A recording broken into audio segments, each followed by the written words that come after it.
All right. Well, hi, everyone. Welcome back. Matt Artz, and I'm today with Brooke Gibbs.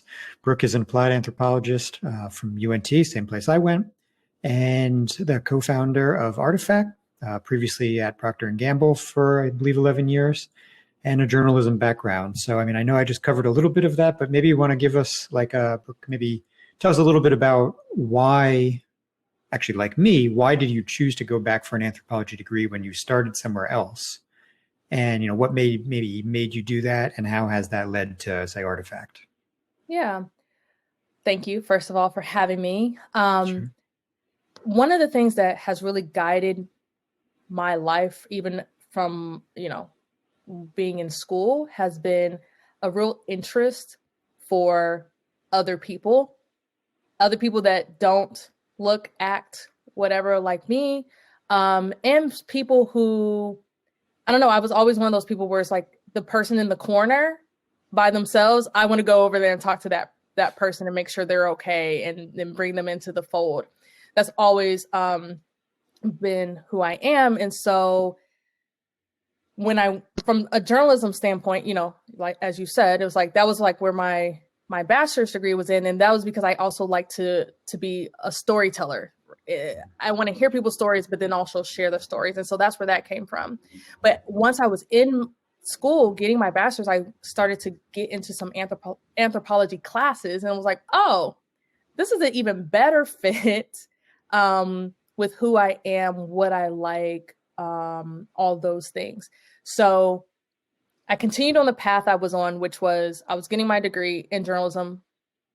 But at the same time, I had an internship at P&G doing market research, which was also a whole third thing, right? But decided to go that route because P&G was a stable company. It had good benefits. I was fresh out of college, so I decided to go that route. But anthropology was always in the back of my mind, always. Like, even the first year, I was going to quit P&G and go back to school full time to get my PhD in anthropology. It's not that I decided not to do that. Actually, the world, God, decided that was not the right timing for me. So I kept staying at P&G at that time, and then decided in 2014. So I had already been at P&G about 7 years. Well, actually, I decided in 2012. So I had been at P&G for 5 years, that I wanted to go back and really pursue this anthropology thing. I had heard that there was a program, which is the UNT program, that enabled you to do a master's within anthropology as opposed to just a PhD. And therefore, I was able to do both work and that program at the same time. And then I graduated in 2014 and started ARTYFACT, which I can talk more about if you want. Yeah, cool. So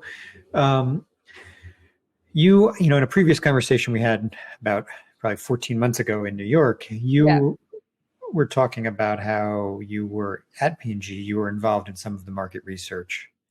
And so, what role did that maybe play in also sort of lighting this interest? Exactly.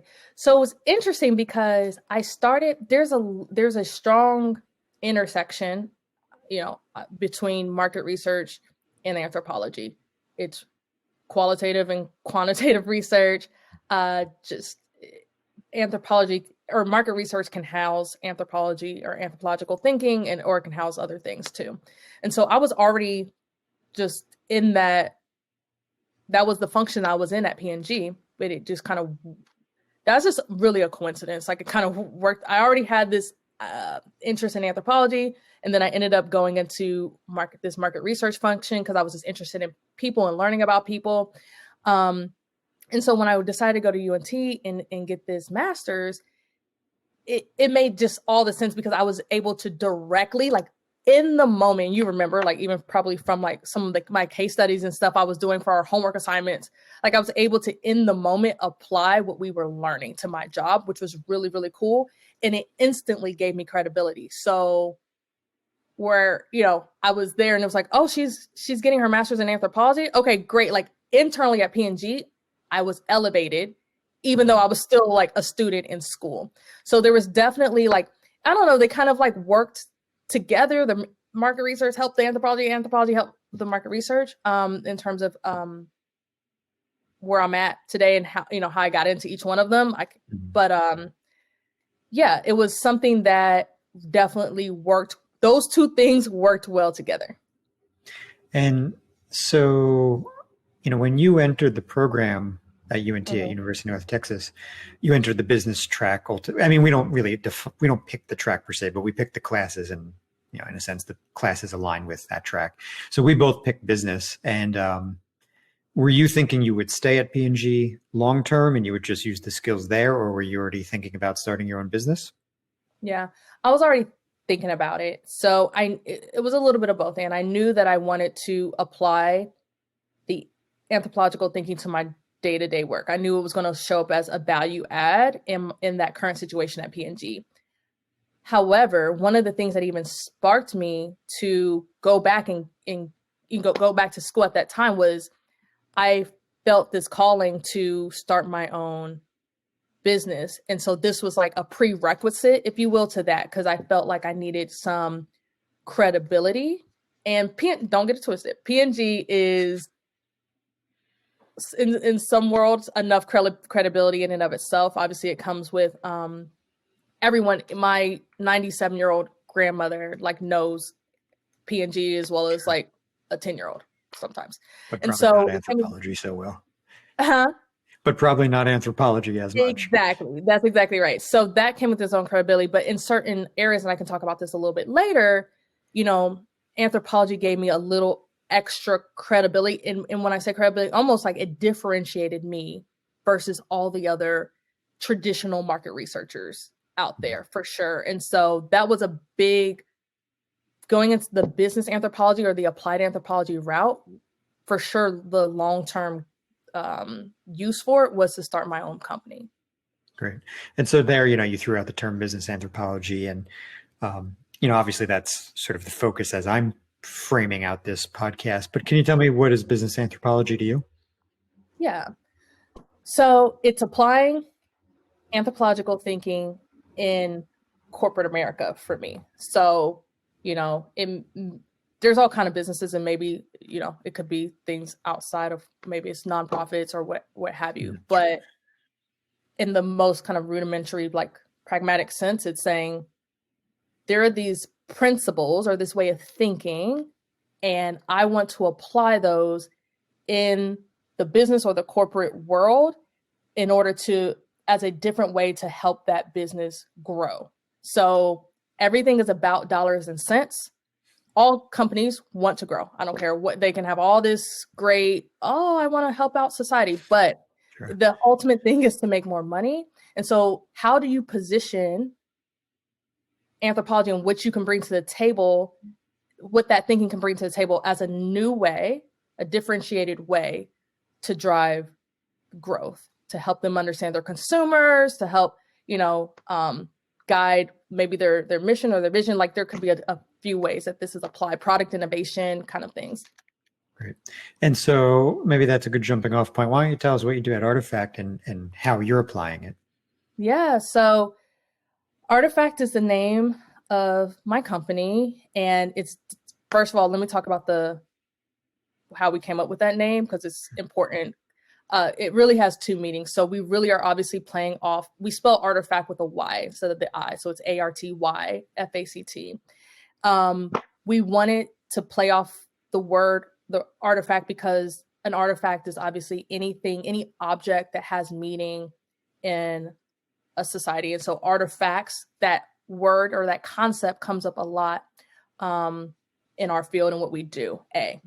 B, there's the two words art and fact in there. And so that's when you hear people say the art and the science of things, that is the kind of the through line in everything we do as well. So from designing our studies to the actual research to the analysis on the back end and the deliverable, we are making sure the art is there. So it could be like literal art, like the design of things, right? Or design thinking or intuition is in it, but also the science. So there's rigor and analytical thinking behind every single thing we do as well. So that's kind of the basis behind anthropology, but we call ourselves an anthropology-based market research consultancy, all that means is that we prioritize two things. One, we prioritize human understanding is what we call it. So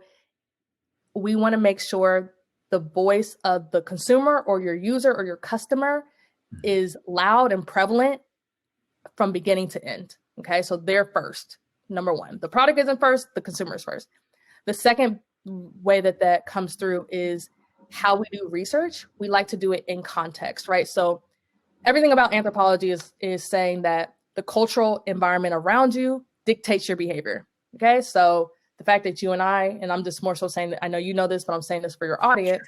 Sure. You and I are sitting, virtually talking, to each other. We're going to behave slightly differently than if this same conversation was happening when we saw each other 14 months ago over coffee, being able to like really see each other, like, you know what I'm saying? Like face to face, all those things. So we try to set up those in context. Well, pre-COVID, we try to set up those in context environments so that, most people think of things like in homes, right? That's in context. We want to make sure we're doing all of our qualitatives in a place that makes sense for whatever the business question is, or what are we trying to learn, making sure it's in context and making sense that way. So those are two ways that like how that shows up in our business. And I will say this, I'm going to give a sneak peek to something I'm going to say later, which is I've gotten nothing but positive reactions and positive sentiments with the fact that we are an anthropology-based market research firm. That has never, ever once been a negative or like, wait, what exactly is that? Even if people don't know the ins and outs of it, they act like they do. And so it's still seen as fresh. It's seen as differentiated. It's seen as value added. Yeah, it's interesting. And it's one of the things that I think, that like in the recent meetup that we were both, attending, right, it came up there, and something we talk about here in New York pretty frequently. So I want to dig into that in just a second, but just to go back, the name is really interesting. I mean, I really love the way you frame that out and put it all together. Of course, when we come up with creative names like that, and I've experienced this with my own naming conventions. Sometimes people don't quite grasp it all, right? I mean, I didn't necessarily pick up on all of that until you told me. So when it comes to, everything from the naming of ARTYFACT to how you position your services, and I know you just said that, people are interested in the anthropological sense of it, but do you find that there are any challenges in selling it, or is it just, yeah, this is cool, we want some of that? Yeah, good question. So the most simplest of challenges is that people call it ARTYFACT. So that's just one very simple thing. But, after the first meeting, we call it how we pronounce it, how it should be pronounced, and then people pick up pretty quickly. So that's like a small thing. The other thing is with the name and everything I just spelled out to you, we don't leave that up to guesswork. So if you go to our website, the whole thing I was saying about art and fact and what we spell that out as a way to tell people that there is intention behind the name, but also that the name tells people who we are and what we do a bit, right? So, we don't leave that up to chance.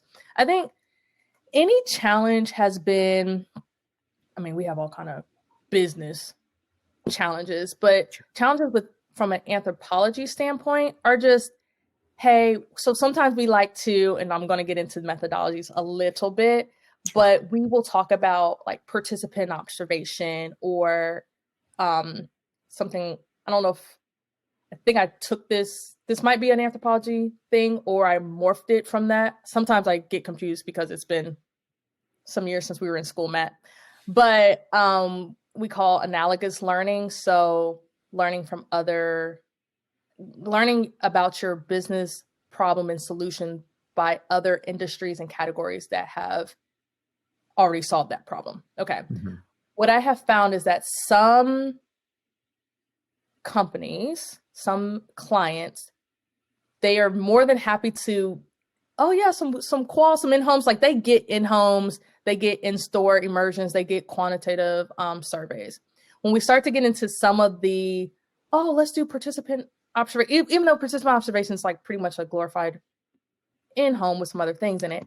Like sometimes when we use these other words and names that they're not as familiar with, they kind of, their eyes glaze over a bit and they focus more on the things that they're used to and not necessarily the things that, you know, they're not as familiar with, right? And so things that we want to say are differentiated or things that are like, oh, let's do this cool thing. Sometimes that's not the selling point to them. And I think we have to be okay with that. It's like in its simplest form, just the word anthropology is enough. And I know that sounds crazy. And, you know, sometimes I can be a purist, but that's not always necessary or valued. You can bring the thinking in behind the scenes, but they don't always need to know what the name of the methodology is called if it's something that's very, very specific to our field. Sure. Yeah. Yeah. We can certainly just end up talking past each other at that point, and, you know, learning the language of our clients or stakeholders. Exactly. Right, it's kind of part of our job. So makes sense to me. Is there one thing that particularly that stands out that helps you, you know, sort of sell the value besides just the word anthropology? Is there anything that you found, you know, within the market research space that's really important? So we have this slide where we talk about what we do, and it's 4 big buckets. And so I have found that when two things. One, if we talk about ourselves at a higher level of what we can do, people are energized by the fact that we can answer these bigger questions. So it's not just like evaluative in nature. Like they are excited about we can help you come up with a new business model if within a changing landscape, right? They want to hear those kind of things. Like that looks like value add, that looks like help. Another one is we help you with white space opportunities for your for a target, you know, for your target consumer, right? It's like, oh yeah, I need those kind of things. So those are ways that we, besides just using the word anthropology, these are, you know, bigger questions that we can answer that they find valuable. I think the second thing is maybe counter to what some people think. We don't try to be everything to everybody. So yes, we are a full service market research agency and we can do it all. But we are very clear to talk about our buckets. And so if you think about research, it's discovery and evaluation at its core, right? It's like some type of exploration and discovery, and that's usually upstream in the front on the beginning of things. Or I have my product, I have my message, I have my concept, and I want to evaluate it. What we say from a high level is, hey, we work best in our skills are best and how we think work best within the discovery exploratory realm. That's one thing that we are like very, very clear on. The second thing is that we say we want to help with, in general, those bigger questions and not necessarily like smaller, minute things. Like, I don't know that that's as great of a use of our time and your money. So yeah, it's interesting. And so when you're that sort of upfront about that, how does everybody respond to that? Because I'm sure some just want to hire you for everything. Right. And so here's where I give you a real moment. Everyone, y'all ready for the realness that I'm about to give you? I am a business owner. I'm not Bill Gates. I'm not in a position to turn down work, right? And so it is a balance. It really is a balance of saying, okay, here's my warehouse, here's where we work best in, but also if you want to do a quantitative survey on something, we can still do that for you. But how we do it is we still try to bring the thinking into the way we think into their into what their request is, right? So we try to marry up the two things. So it's like, hey, I want you to, I only want you to do quant. Kill me now. Because we would rather do qualitative. Or if I'm going to do quant, I'd rather do a mixed method approach, right? Where I'm doing quant and qual for this project. But it's like, oh, I only want you to do quant. okay, so the way I get around that is, and this is like an internal thing, I say, what type of quant, what is your end goal? Oh, you're doing quant to better understand and find your target consumer and do more like a segmentation. Okay, well, that's back to people. I can get behind you trying to find your target audience. And so then I'm still bringing in my thinking in the survey design, some of the like stakeholder interviews I'm doing with clients, right? I'm still bringing that in. And that helps me feel better. And also, they still feel like they're getting some value out of going with someone like an ARTYFACT versus a more super traditional market research firm. Yeah, cool. Yeah, it makes sense. I mean, it can certainly help, guide the survey instrument design. And so absolutely. In there you made the comment about being a business owner, and any of us who have been in that position know what it's like to not only want to pay ourselves, but also have to pay other people and all the expenses. So I'd be curious maybe to hear, what does your day just look like? Some people who might be listening to this might be thinking of starting their own business. Some others might be thinking of going to work for somebody. But, as somebody who owns their own business, you have a lot of unique challenges. That is not simply just doing research, planning research, and analyzing, right? But obviously, building your business, building your brand, marketing yourself, finance, right? There's a whole slew of, right? All the sort of business functions are up to you and presumably your co-founder or some team that you delegate them to. So just what does that look like for you? Yeah, great question. And also very relevant because I was dealing with that / struggling with that earlier today, because there are almost two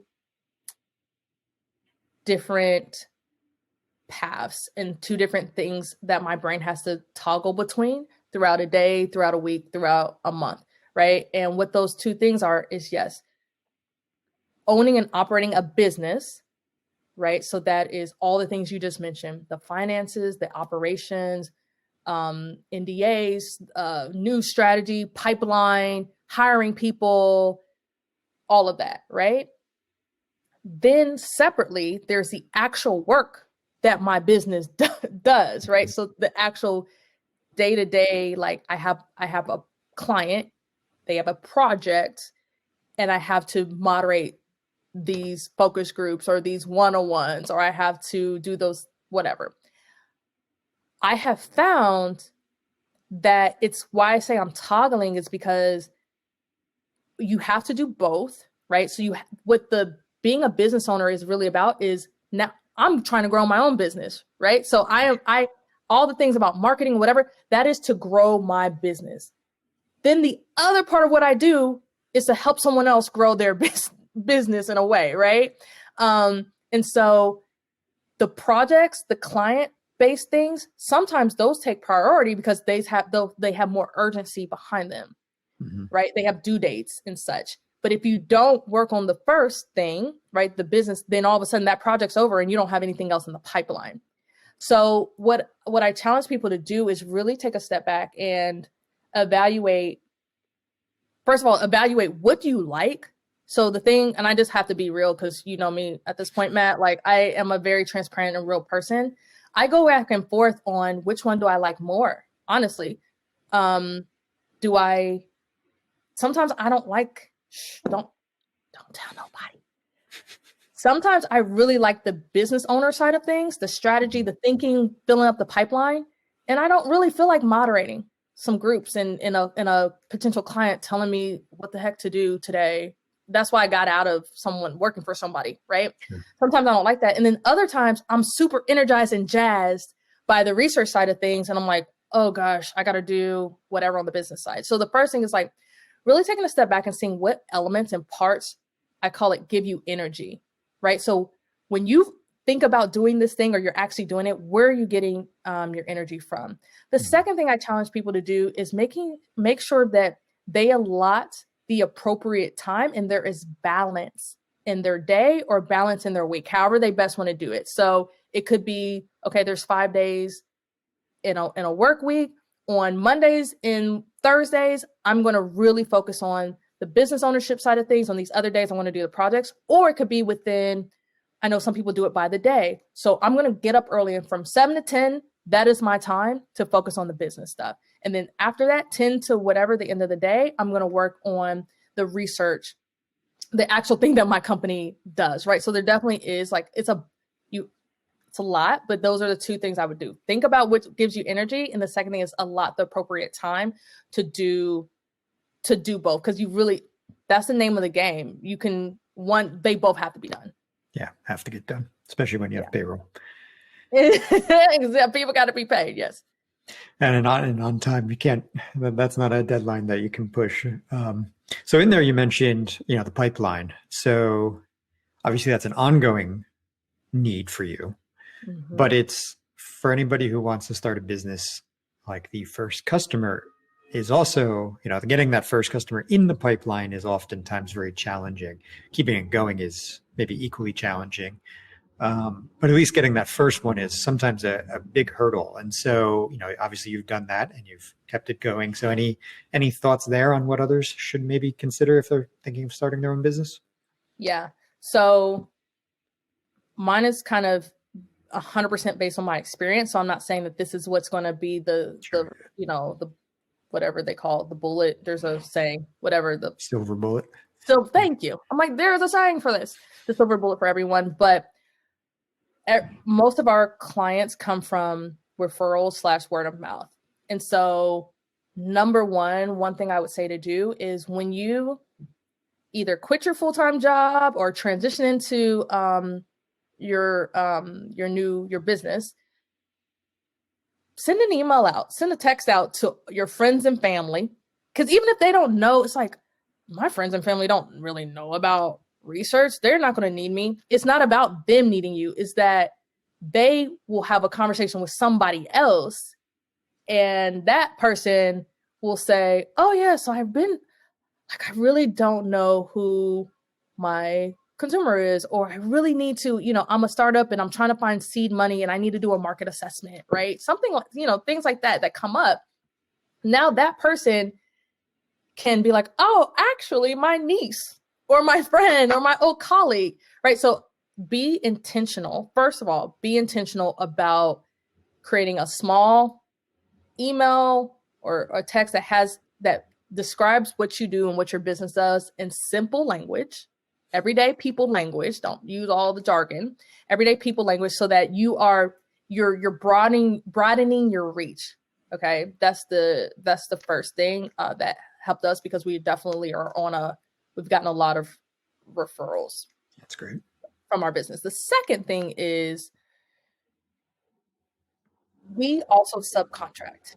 And so some of our earlier projects were subcontracting projects from us partnering with other, we'll call it friends in the business, other research agencies, what have you. Right now there's a lot of these like smaller, what we call boutique firms and people doing things like, this is the era of entrepreneurs. So there's people out there doing it. There's no reason why we all have to be in silos doing it separately and what have you. All ships rise if we can kind of come together. And so the other thing is just think about subcontracting opportunities where it's like, oh, I know this person they have their own research agency or own whatever, business you're trying to get into. I know they have this. I want to just tell them about what I can provide. And if they have work that comes up and they need a certain expertise, or they need resource another man or woman on the job, they know about me. And now I can kind of get in the door that way. Because subcontracting, while sometimes you don't have as much control, and sometimes not get paid as much, you also don't have to do all the like client management. You don't have to do all the work of having to find that client, right? Like some of that stuff is done for you. And so that's the other piece.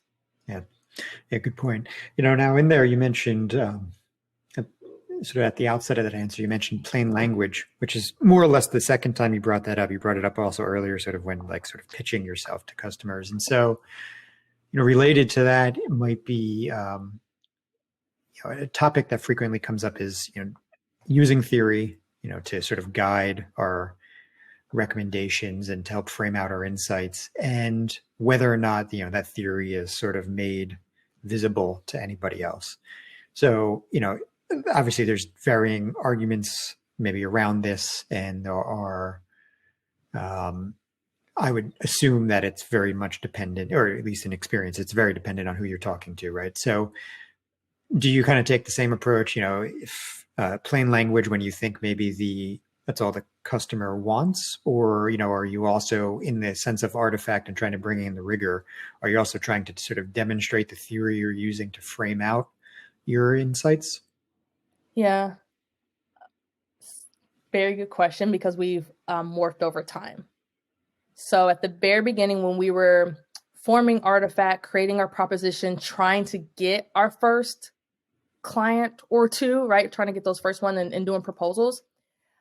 I, as the anthropologist, right, on as part of Artifact, I was trying to bring in the theory, at least in the behind the scenes thinking, and also kind of, I was even putting it on a couple slides, like using that to help justify certain things we were recommending as part of the proposal, right? And my co-founder was, high-fiving that and wanted me to do that. We were both kind of on that page. I will say, practically, the juice wasn't worth the squeeze. So I don't know if you've heard that saying before, but like the return on that investment just wasn't there, because when you are, some of these business in corporate America, just transparently, they just don't care. And it wasn't helping to get a client or not get a client.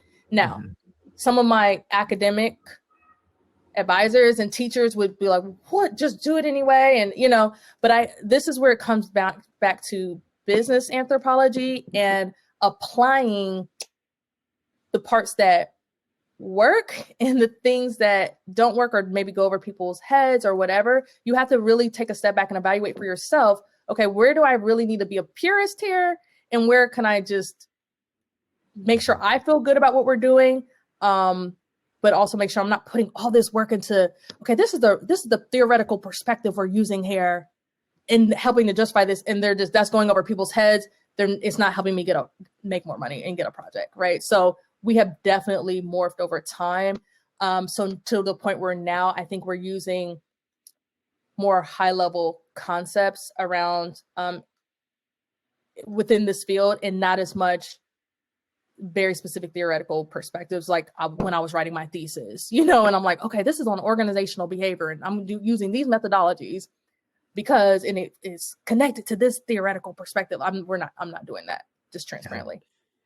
And No, I mean, most people, I agree. Most people don't care. I mean, I am thinking through those lenses to help me sort of make sense of stuff on the back end, but I am rarely making it present to anybody else. If it's a close customer or some of the internal projects, when like we're building our own products at our company, I find that there's more opportunity to have those kind of conversations, just because, we have a relationship. We've known each other for years, we're just sort of talking. It's not like I'm not presenting a deck in a very short period of time in front of people who have a short attention span because they have other things to do. Right. So, so yeah, I mean, I think it all comes down to what the relationship is and even the situation that you're in, but generally no. And related to that, one of the other things that frequently comes up is, the pace of research. Right. And so, I think you and I are in a position that many anthropologists are. Like, many have gone straight through with an anthropology degree. They're then figuring out, well, how can I apply this? They go into business. We were working in business in various fields and decided to go back. And so, where I'm going with this is for me to move fast was not shocking at all. Right. That was my normal pace. Academia was too long as it was, in many ways. Right. And I assume, given your market research experience at P&G, maybe you felt the same way. But do you, for those people who maybe are shocked by the pace at which we move, do you have any thoughts on that, of like why it's worth moving at this pace? Or if you were shocked by that, after doing an academic thesis, like if now back at Artifact, you're now sort of shocked that we're doing it so much quicker. Any observations there or any thoughts? Yeah. So yes, first of all, I was also, yes, very used to the pace of things going fast. We can't do in-depth. I can't stay with a certain group of people in a village for months and really do in-depth research. That's actually what I want to do long term. Like, I actually want to be more of a pure anthropologist long term. So after the ARTYFACT days, go in and kind of almost be like a freelance researcher where I have these passion projects and I'm able to like focus on them for a couple months on end. Right. That I do think there's a lot. I want to like give a nod to the fact that there is a lot of value in that. There's a need, all of those things. However, the way that I think about it and what I can tell other people is, if in any way you can get people to do better research, or to be a better researcher, or to value and understand the lived experience of somebody else a little bit more. Yes, okay, it may not be all pure and whatever, and we may not be able to spend, but if you can help a client be a better researcher, do better research, or better understand the lived experience of somebody else, even a little bit, then that's all worth it. So, okay, yes, I might be doing all this research. I'm doing, 5 focus groups in a week, and literally the research period of this project is within these 5 days versus 5 weeks or for 5 months or 5 years, right? Okay, yes. But I gave this client, thinking like, we started with hey, here's a little bit about how you want to approach this research. We always start there, by the way. We start with what we call a pre-brief. So instead of the opposite of a debrief, a pre-brief. Before we go into any research, we do like a mini training, and it's a little bit of like, here's how we want to approach things. Here's how we want to talk to people. Here's how we want to show up. All those things that like I leverage from our field, anthropology. So I definitely, it's like I'm doing my part, even though it may not be as pure. And so that's what I would encourage other people to think about it in that way, of like making small changes here and there. Yeah, I hear you. I say almost the same thing, but I'm obviously working in tech. I'm often kind of saying something along the lines of, if we can identify like sort of 80% of the problems and improve it, in the next iteration, we'll work on sort of the remaining percentage. You know what I mean? Like, it's the projects rarely end after one research engagement. So, but I also like your idea of sort of in the future, long term, that is a nice, definitely a nice goal to have, because I would agree with you that, it's that kind of research is great, if you're afforded the ability to do it. But for many of us, having to just live the life we live in business and put food on the table, pay other people, all that kind of stuff, it's, it doesn't always work out that way, unfortunately. But, so I want to say one more quick thing on that, because you made me. There is, though, there's an instant gratification a bit that comes with having these shorter, more iterative research spurts, and getting to some type of,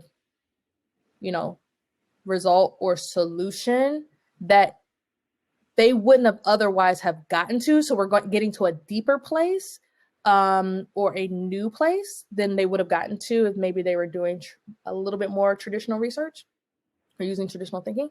Like, I do think that there is something to that as well, where it's like, wow, we got to these new product ideas, and I don't know that we would have gotten there otherwise. So there is like this a little bit more of an instant gratification in what we do.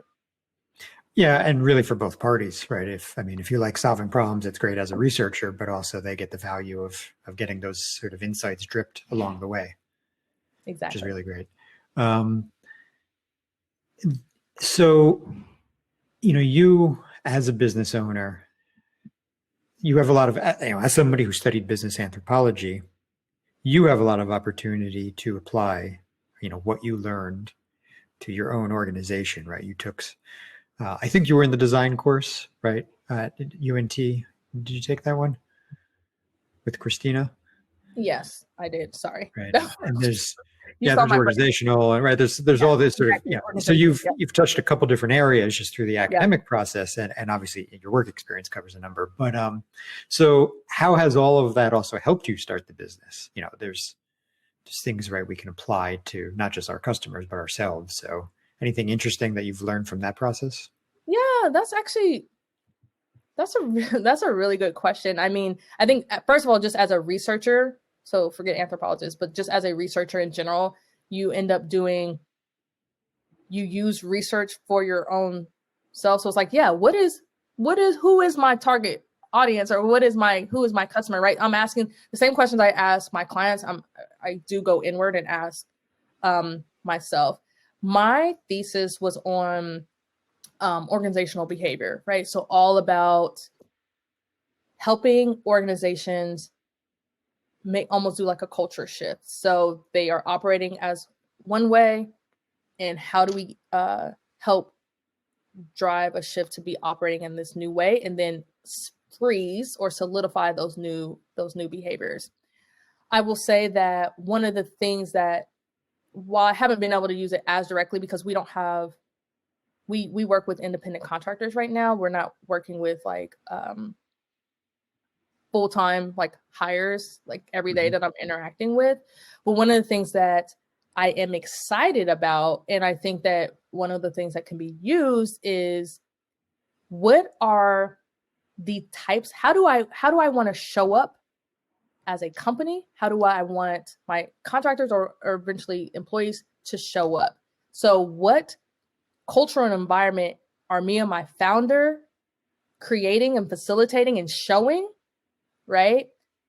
Through our actions, behaviors, our language, what are we showing? And then how can we help bring other people into that environment, we're trying to create and show and set that tone. And I think that's really important for small businesses, because at the very beginning, your company and you are almost synonymous. So it's like, I'm hiring Brooke for this. Really? Well, you're hiring ARTYFACT, right? But as we bring more people on, it's important that they really do feel like they're hiring ARTYFACT, but they're getting the same qualities that they loved from Brooke or from my co-founder, Melanie. And so that's how we use it and anticipate using it, which is helping to like hone that cultural environment and behavior, organizational behavior. Cool. And, I heard somebody once say, and sadly, I don't remember who it was at the moment, but like in your case with ARTYFACT, right? So 2 co-founders, so you're each sort of like 50% of the culture.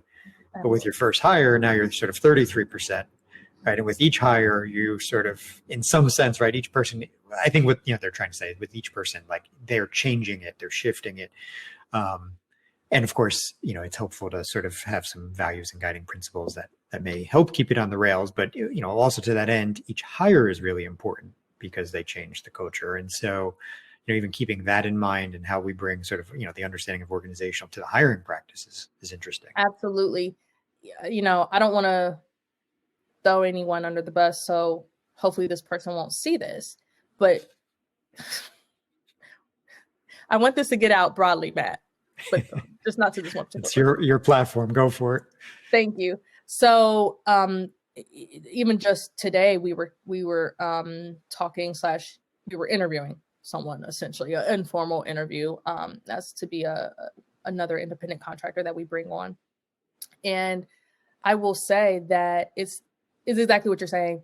When we got off the phone with this person, me and Melanie, my co-founder, we had a discussion around, wow, this person is extremely competent on paper. They have all the things that we would need and maybe even overqualified maybe in some areas.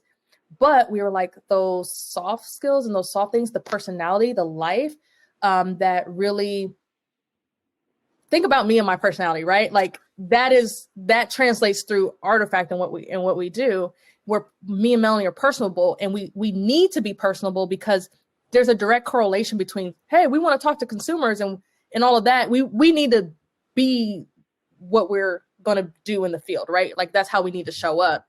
And this person that we talked to we just didn't think it would be a good fit from a cultural standpoint, right? A good fit from those soft skills, how are they showing up? Like this person didn't laugh at all the whole time we were talking to them. And it was just like, there was just a little bit, it was just, this person was very rigid and not kind of free. And that's just not how we work. And so absolutely.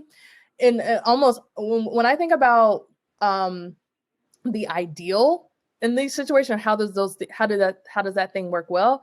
I always think about Chick-fil-A, and people can say what they want to say. I know Chick-fil-A from a political standpoint, there's all kinds of things, but Chick-fil-A, no matter where you're at, those people are nice. You know what I'm saying? Like these from the 15-year-olds that are working there all the way up to the whoever, and at every single part in every single geography, they show up the same. So somehow they have found a way that as they bring new people in, they've been able to kind of like indoctrinate them, not in a cult kind of way, more in like these are our guiding principles, and they've gotten people to drink the Kool-Aid, but once again, not in a cult way.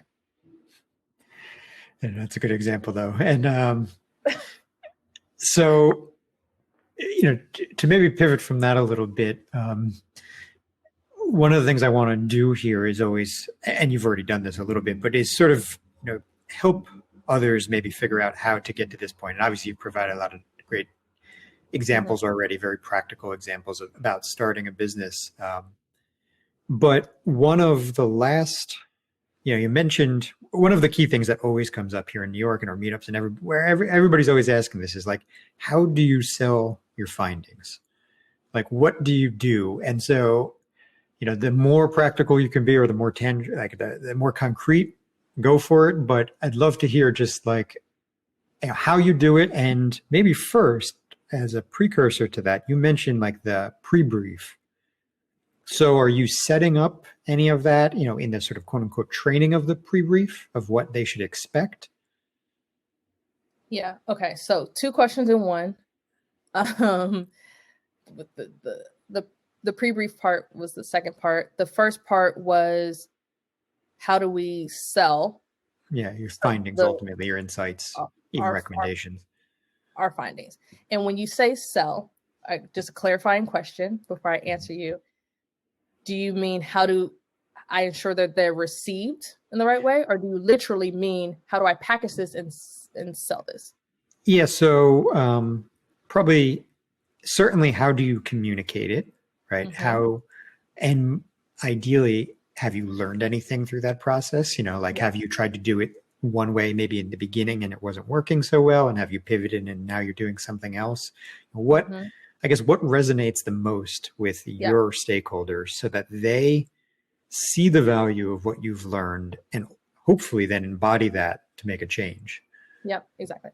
So I'll talk about the pre-brief first, and then I'll talk about the other, getting to the findings, because the pre-brief happens in the beginning and then the findings are at the end. So I'll do it like in sequential order. So one of the things I mentioned, is that we do what we call a pre-brief. I don't know that other people do that or not, but we that's almost part of the initial.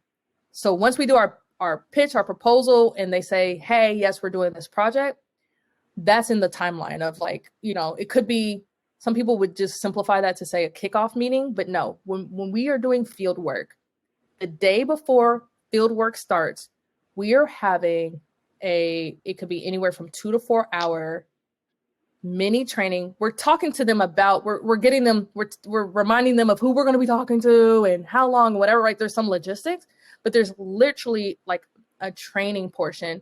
And I think that has come, there might be hesitation when they're like pre-brief. I don't really know what that is. Is there a need for that or whatever? But universally, once it's done, people are laughing and joking. They're having a great time. Like it also serves to create a rapport with you and the client before you're going into the field, making sure we're all on the same page, making sure you don't have a crazy, person. The marketing person ain't going to go rogue and start talking about whatever. Like it gets everybody on the same page. We always have, like, we'll make it sometimes a happy hour, right? We want to set the tone. So we could have beer and wine there, a charcuterie board, right? Like we're really setting the stage and we're making this appetizing, right? It's part of it, but it differentiates us. So we give them little goodie bags for the field work. So it's like, here's some tools that you're going to need for the field, right? all those things are creating some differentiation for ARTYFACT, but at the same time, it's needed. And so we're packaging up something that's needed in a way that's fun and entertaining, etc. Fast forward, the things that have been helpful on the back end, like, okay, sharing our results or people find value or what have you, we have started to do two things that we weren't necessarily always doing. Sometimes we're stopping our project in terms of the proposal. We were stopping it at, we've done the field work, we've gotten we've synthesized the data, we've figured out what the meaning is, we've gotten to themes, and then we are going to share that back out, right, with the team and that sort of thing. And sometimes things stopped at that presentation. Where we've noticed clients find value, additional value, is in having a workshop after that.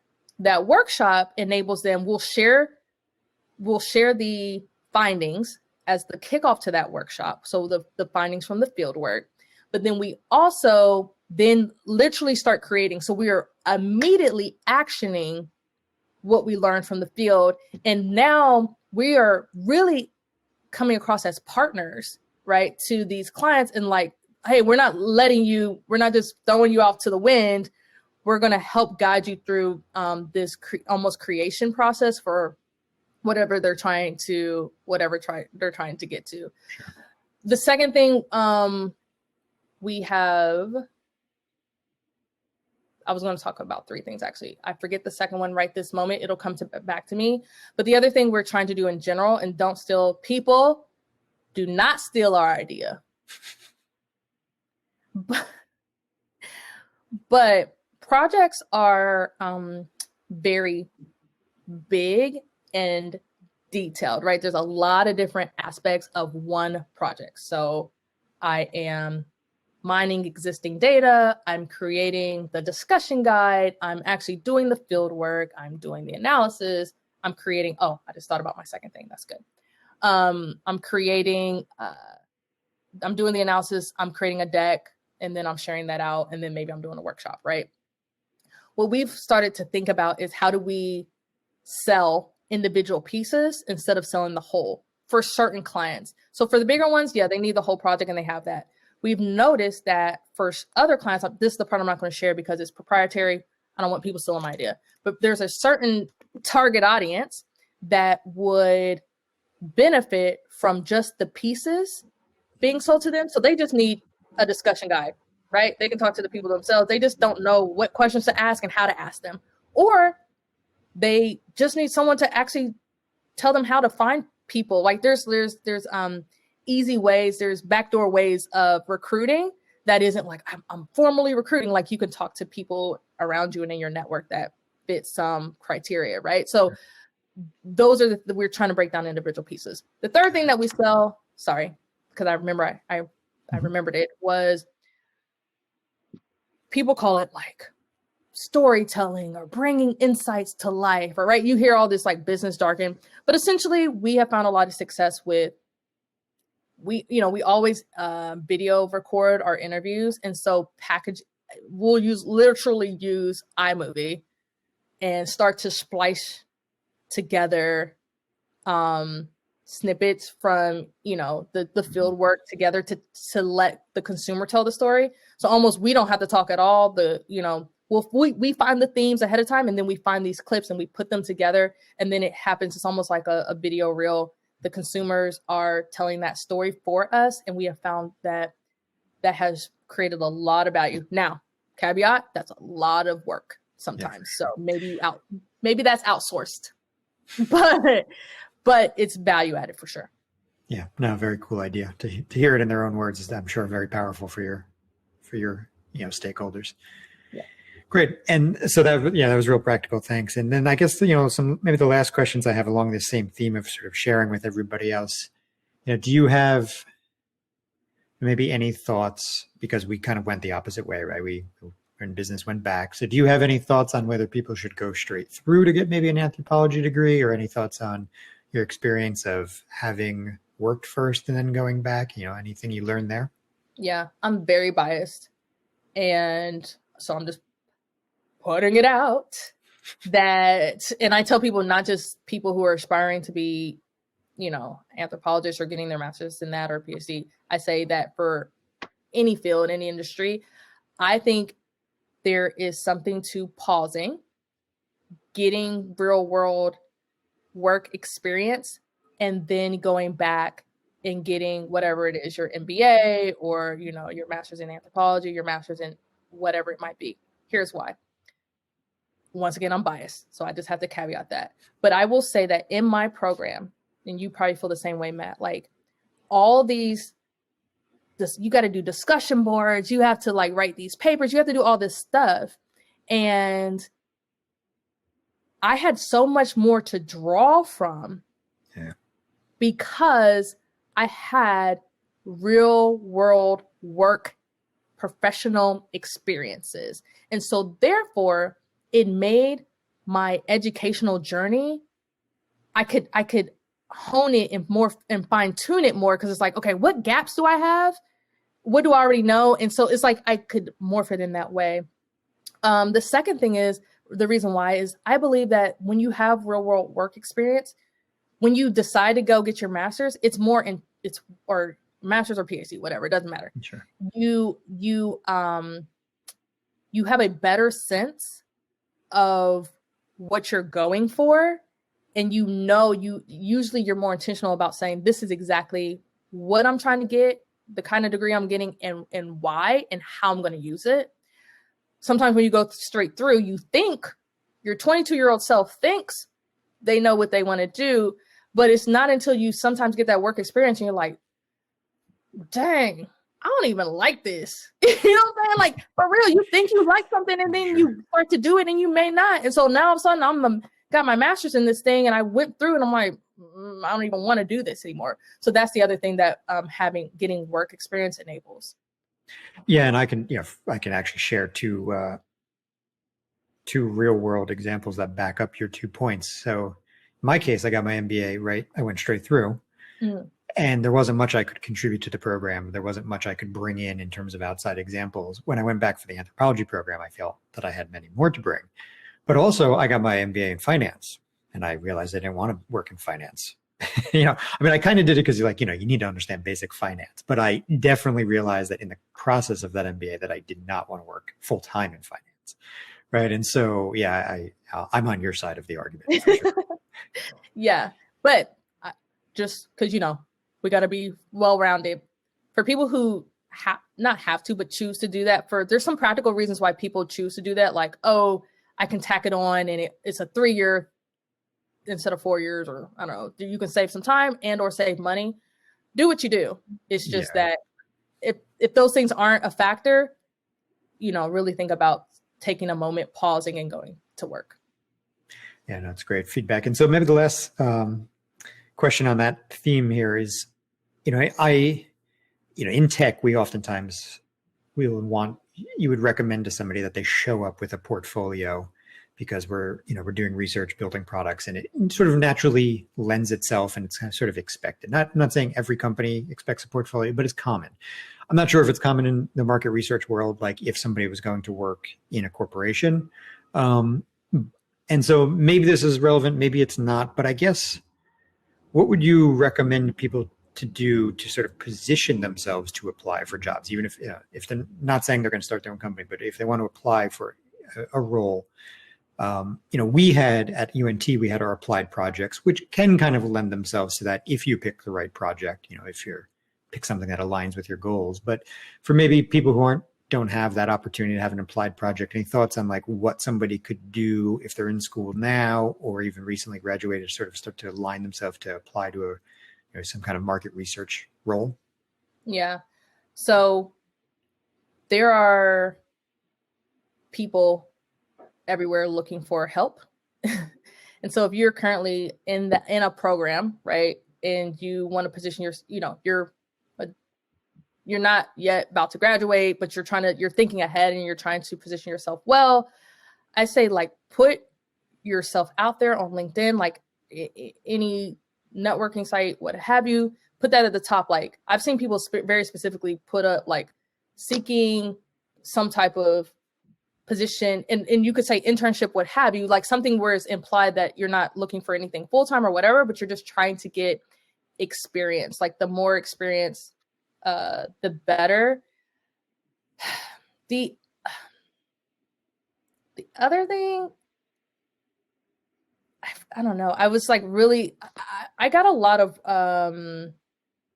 what's that word called? I got a lot of knowledge from reading and from going to like conferences and just being known, right? So it's like, what they say when you're trying to find a job, like it's not about, it's as much who you know as whatever they say. I'm like forgetting all these cliches and sayings today. But if you, but definitely I encourage people to read literature, get to know the authors. These are regular people, like email authors, right? Like expand your network. Like maybe they have advice, but then also go to conferences, make your name and face known in this world. Because I was going to talk about these, I had some advice for people, some additional advice I haven't said, but what I've learned is that all this stuff, this is a small world, like this anthropology field, and especially if you're an applied anthropologist, it is a very small world and things definitely come full circle. And so connections now, you don't know like how they may show up later. Mm-hmm. So the more that you can just be a familiar face and or name, it for sure will help you. I have numerous examples of that it makes no sense. Like I was like, I just got, so can I give toot my own horn for a second? Yeah, please. Okay. Anything so I just got an award last Friday. My first, thank you. I actually got the award from UNT, and it was Alumni Making a Difference award, right? And so I was selected for this, and then they want me to give this speech at one of the Applied Anthropology Expo that's upcoming in March. And also it came with like a monetary reward. When I got it, I was like, oh, I didn't even know I was on people's radar. Like, and I'm exaggerating a bit. Like I like back in October, I lectured, I did like a little talk for one of the anthropology classes at UNT. And then over the years since we've graduated, I've done things here and there.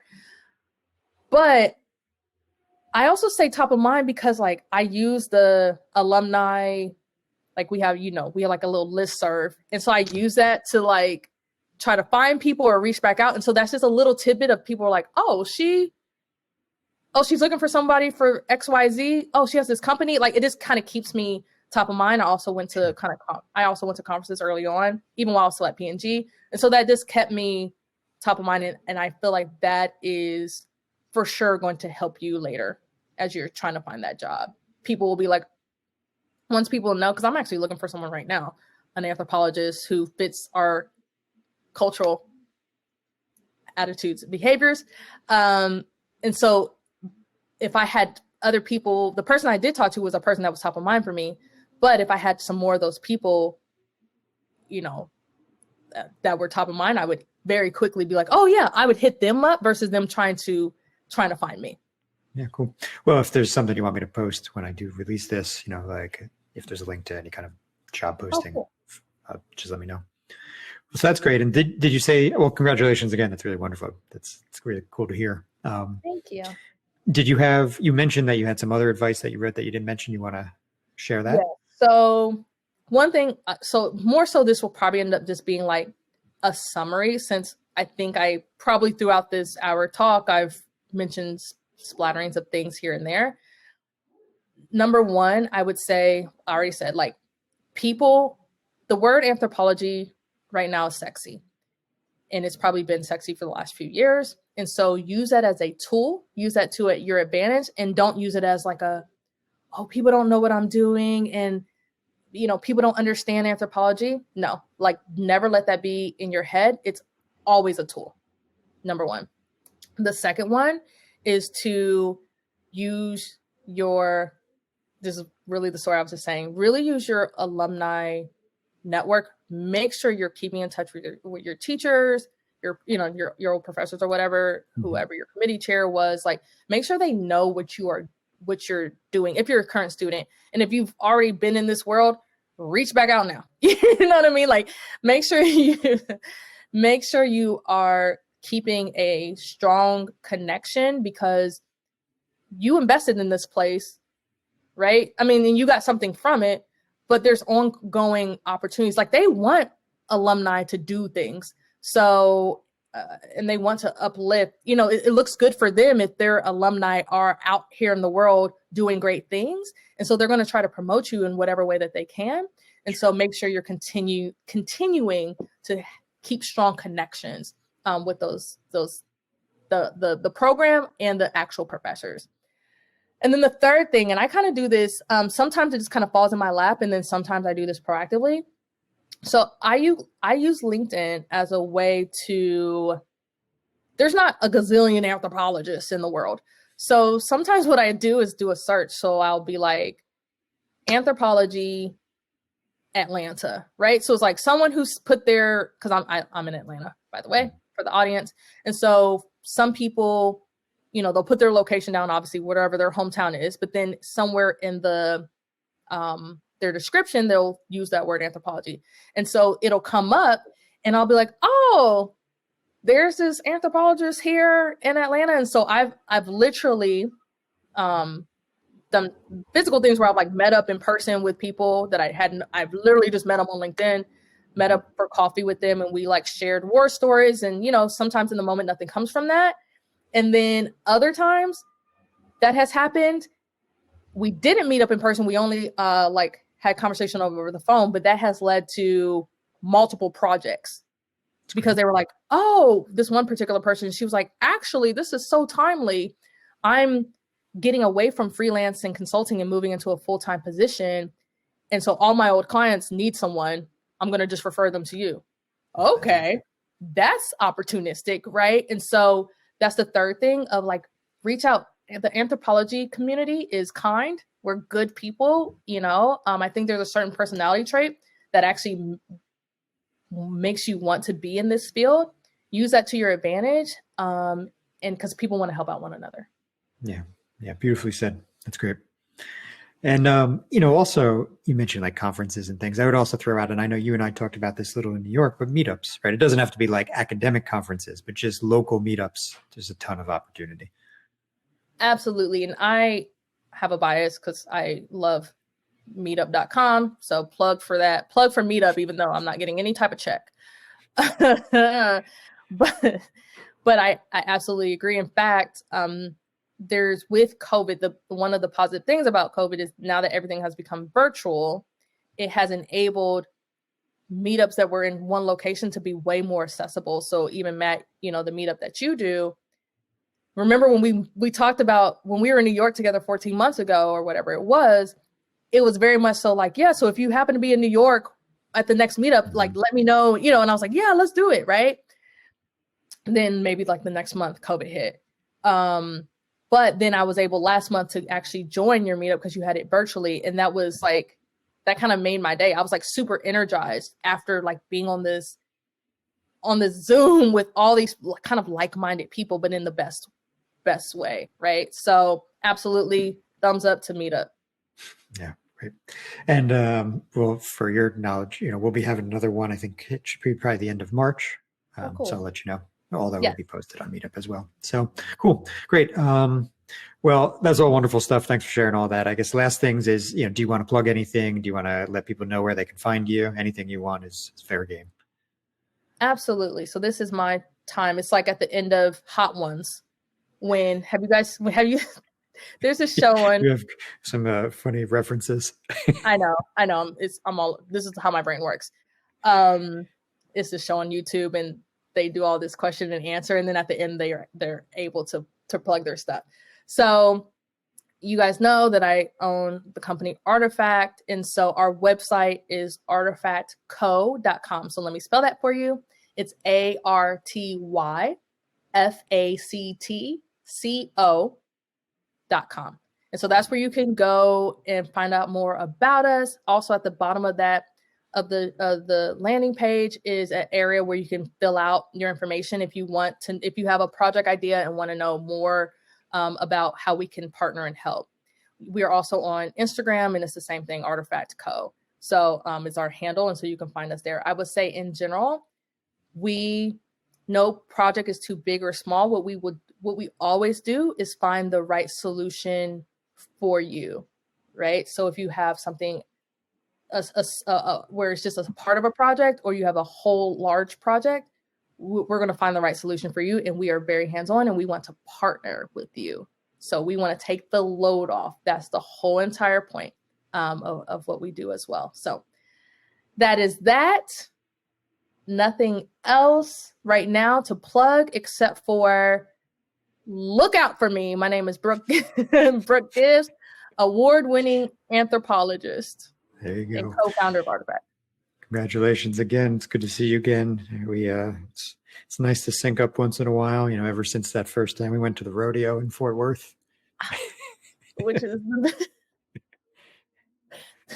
that was the best moment. But what's funny is I actually remember our dinner before the rodeo. Right? I think we had was it the beers with the margarita in it? Do you remember this? Yeah, it was.